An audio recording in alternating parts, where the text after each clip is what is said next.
Hi everybody, Troy Stein.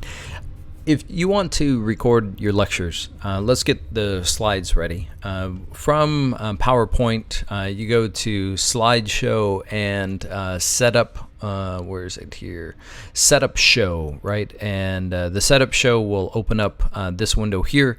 And my suggestion is you go to Browse by an individual window. You're going to click OK.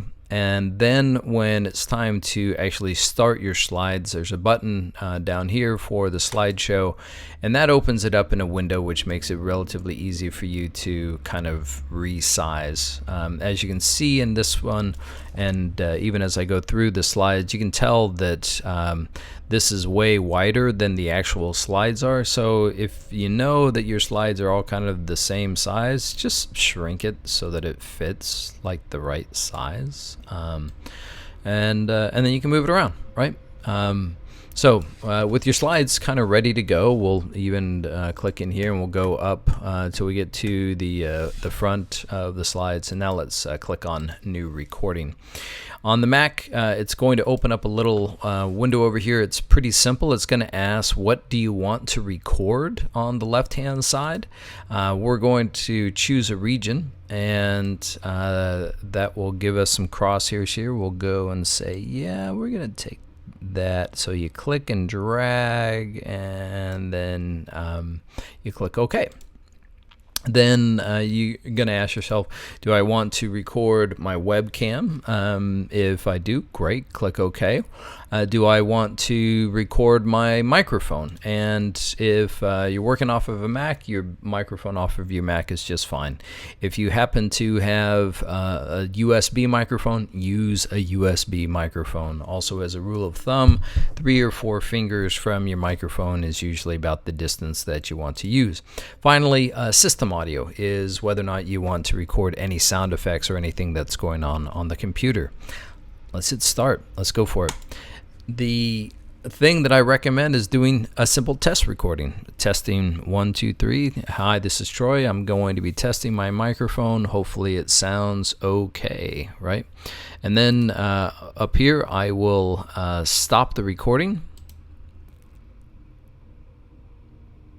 And now I can check it.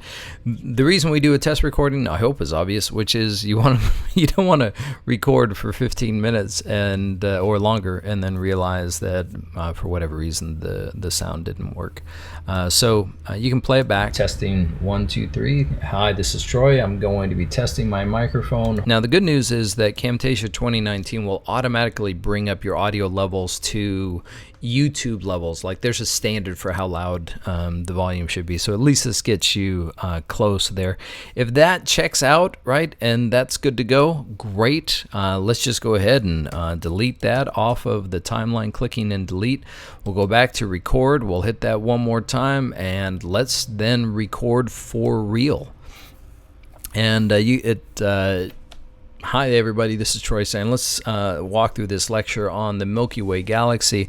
One of the things that most people don't know about the Milky Way, blah blah blah blah blah, right? You do your thing, and if you make a mistake, just keep going, right? But if it's a really big mistake and you need to go back, then clap or snap or something, because in a second when I stop my recording, those claps and snaps will show up actually on the timeline. Like here, there'll be a spike that will show up. So, and clap, right?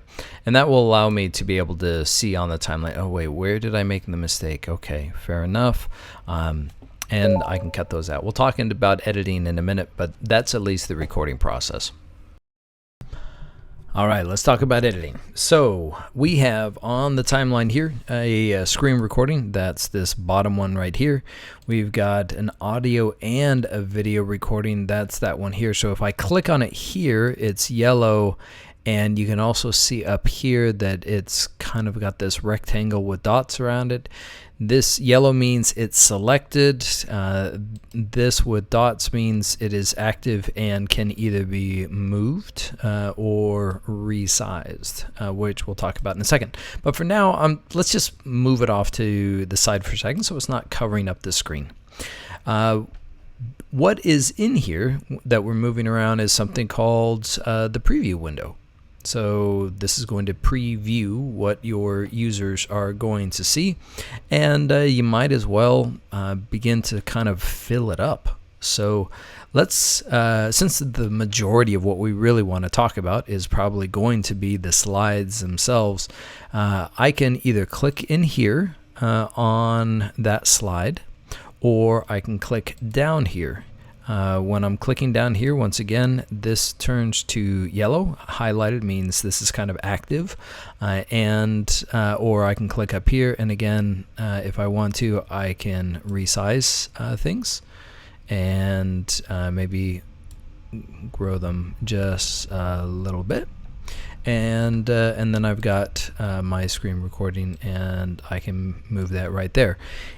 If I would like to, I can put that, make that maybe ever so slightly bigger, and it just happens that the way that I was sort of looking into the, the camera was here, but I was looking over here, which means that I happen to be looking at the screen that I'm talking to. Maybe that helps. Worst case, let's say that I actually was looking the other way. If I need to move and flip things around, yeah, I can actually go and spin it 180 degrees so that so I can move things around if necessary. As with anything, Command Z allows you to get back to undoing what you may have done wrong before. Now, I talked about some edits, right? The most obvious edits are usually going to be at the beginning or the end of a recording. Let's say near the end of the recording, it took us a minute to remember how to stop the recording, and to forget that you would stop by clicking the red icon up here for stopping the recording. We just forgot, right? So it took a little while. Not a problem. One of the things you can do is you can bring your mouse to the end of a clip over here, and you can click and drag it in. You can do the same with multiple clips and drag it. Let me undo both of those. Alternatively, I can make a selection by clicking and dragging on the timeline, and I can modify both of them if I want. Okay?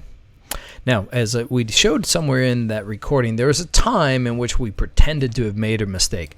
I do recommend you just sort of roll with it, just like you do in class. But if for some reason, let's say that a kid came in and swore at somebody in the room, right? And you want to edit that out. Understood, right?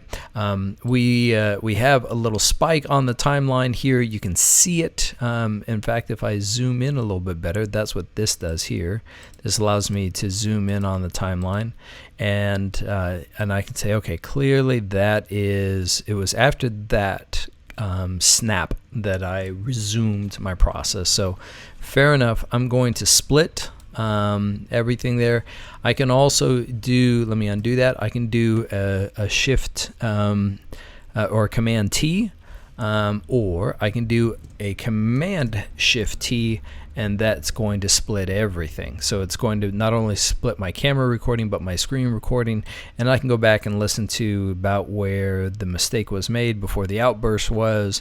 One more time, Command Shift T, and now I've got this clip of audio and camera video plus screen recording, and I want to get rid of both of them. So Shift, click and drag, and now I've got both clips. And now if I right click, I can do the following. I can do something called a ripple delete, and watch what happens now as the left and right side are going to be stitched together, and this middle part will get removed. And we even put a little stitching in there so you can see that it's still one and the same thing. Now, my suggestion is that's good to go. If you want to learn all about how to edit Camtasia in depth and add all kinds of fanciness, how to add intros and music and all that stuff, knock yourself out. We got some great material for you. Under the help menu, it's called our tutorial section, and there is lots and lots to learn if you want to. But frankly, most of you are going to be just fine going from here and producing the video. So where to produce it to? My suggestion is to go to YouTube.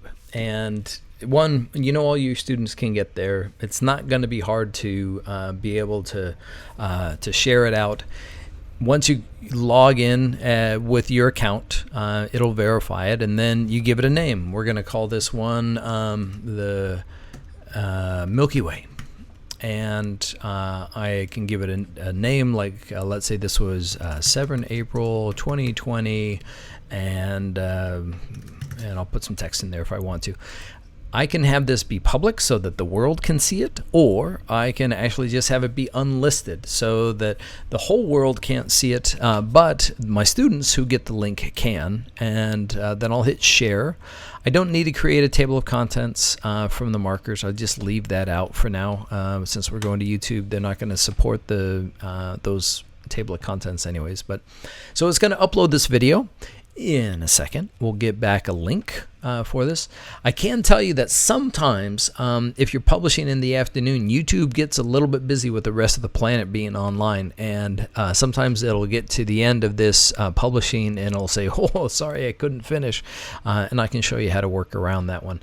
But this one you should be fairly okay to publish to YouTube if for whatever reason it doesn't work properly. So sorry, I'm going to copy this. I'm going to put that into my messaging to my students, and we should be good to go.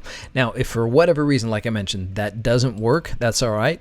You can go share local file, and you can go and then export the MP4. Just give it a name, right? Milky Way. It'll put it on your desktop somewhere, and you go ahead and export. Then when it's time, you're going to go over to YouTube, and you'll log into YouTube.